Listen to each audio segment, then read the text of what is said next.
Good afternoon. This is Dave with Windy Ridge Outdoors. Today, going to do a video on how we have our boat set up to troll for trout. And I'm sure if you've been doing it for a while, you probably already have your boat set up the way you like it. Just going to give you some ideas and things of how we do and what works for us. Today is January 31st, and the state has been stocking trout now for almost a month. And the water has been iced over, has been frozen now for probably 3 weeks. So we did do a little ice fishing, which we like to do that, and we done pretty good. But today and during the night we got a hard rain, and it's still continuing to rain. So I would say by Monday the ice will probably be off, and we'll probably be able to start trolling if we want to. So first of all, you want to make sure when you have your boat set up that you know the state safety regulations, what you have to carry, your personal flotation devices, fire extinguisher, a paddle. We have all that in a rope. So if you need to tie off or tow somebody back, or and a paddle, a very important piece of equipment to have. And one of the most important pieces of equipment for us is a thermos of hot coffee. So whether the fish are biting or not, we can still have a good time. It's a very relaxing way to fish. With a buddy, you can talk. You don't have to really be zeroed in on your rods. And then also, if you drink a lot of coffee, then you want to have a pee jug, because when you are on a fluid pill and coffee, this is a frequently used item. But anyhow, to get started, I rig up. I have 2 batteries, one in the back to run my trolling motor, and then I carry a spare battery because I don't want to be out on the lake and one battery go dead and have to paddle clear back from wherever you're at. So it's a good, one battery's fine if you don't have to, but I like to carry 2. We started out in a 12-foot John boat, which worked really well, and we moved up to a 15-foot Fisher Marine. This is Fisher's version of Bass Pro's panfish model, and it works really well. 2 people fish out of it really good, and you can get up and move around in it. It's really stable on the water, so it works out real good for us, and then it's not too big. One of the other items that I have that I really like is I have back here on the corner is a Garmin Striker 4 depth finder, fish finder.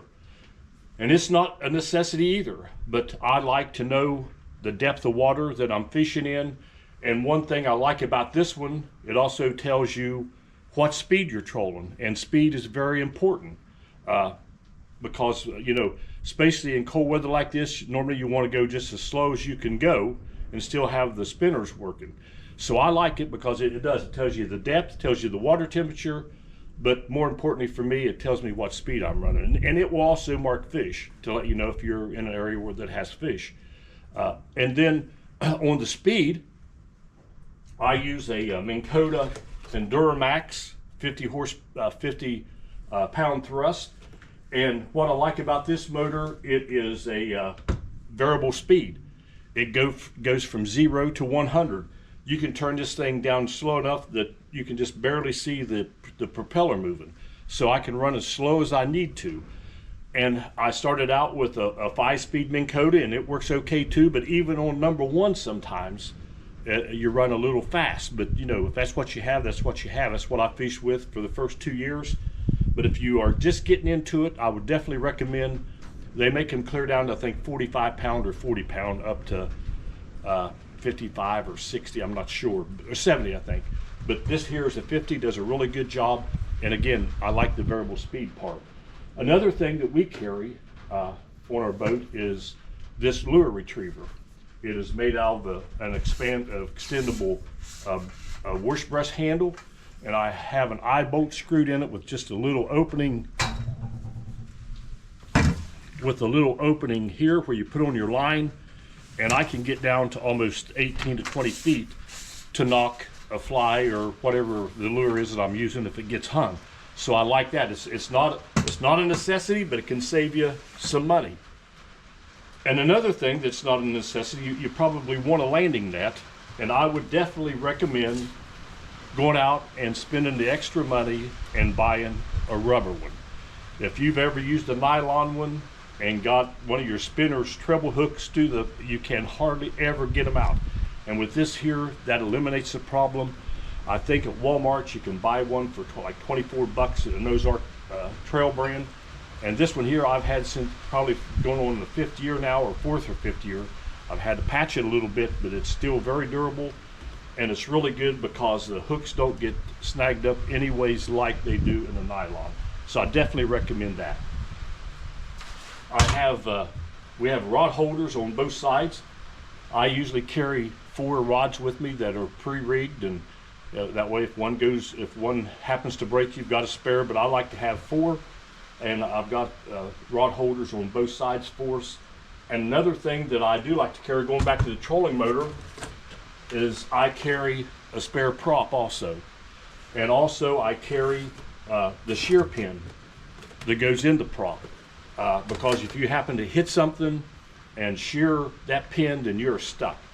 And you want to carry the wrenches and the screwdriver that it takes to change the prop or the pin, because there's a lot of times that for whatever reason you might get your fishing line or your buddy's rod wrapped up in the prop, and before that thing makes very many revolutions, you have a mess. And it is really, and if that happens, you want to try to take time, if you can, and tear it apart and get that fishing line out of there, because it will do damage to your motor if you leave it like that for very long.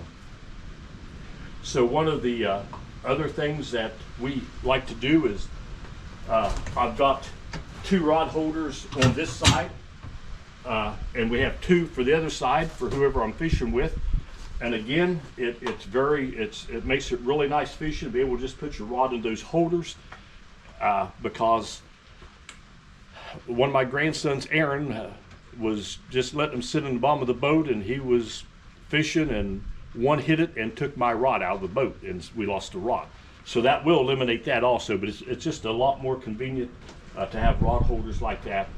And again, the way we like to do it is to use fish baskets.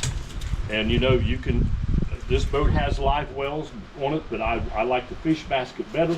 I just went to Walmart and bought a cheap rod holder and redesigned it to hold my fish basket. So we put them out, and you can just hook that basket on there, and it rides right alongside the boat. And that way, you know, if you have a small one in your basket and you happen to catch a bigger one, they stay really alive well in those baskets. We have never had, I don't think we've ever had one that died. I mean, so they're really a good way to keep your fish alive. And if you want to call some fish, if you have 5 in here and you catch your 6th one and it's a bigger one than one in your basket, you can sort them out. But this is just kind of how we have our boat set up, because like I say, the live wells I use for storage, for ropes, and for just whatever. But if you're just getting started, you know, maybe some of these ideas will help you. I also have an onboard charger that's mounted in the boat, so that when I back in from being out, all I have to do is plug the extension cord in and hook it up to the onboard charger. I don't have to take the batteries in and out, and that's another good investment. But again, the main thing is to stay safe, have a good time, and like I say, trolling. I'm not much of a bank fisherman for trout. I like to get out and troll, and it's a fun way to catch fish, and a relaxing way. And you go with a buddy, you know, you can talk, and like I say, you don't have to be zeroed in on your poles, and it's just a very relaxing and fun way to do it. So I hope these recommendations may help you, but first and foremost, make sure that you are following the state regulations, the state safety regulations for your boat before you go out. And again, I hope that this has helped you, and till the next video, and we're going to start doing some videos. Well, I think he's putting them out now, 1 a week, so we'll try to get one to you every week. But until the next time we see you, God bless you. Go fishing whenever you can. Take your kids and grandkids. Get out on the water.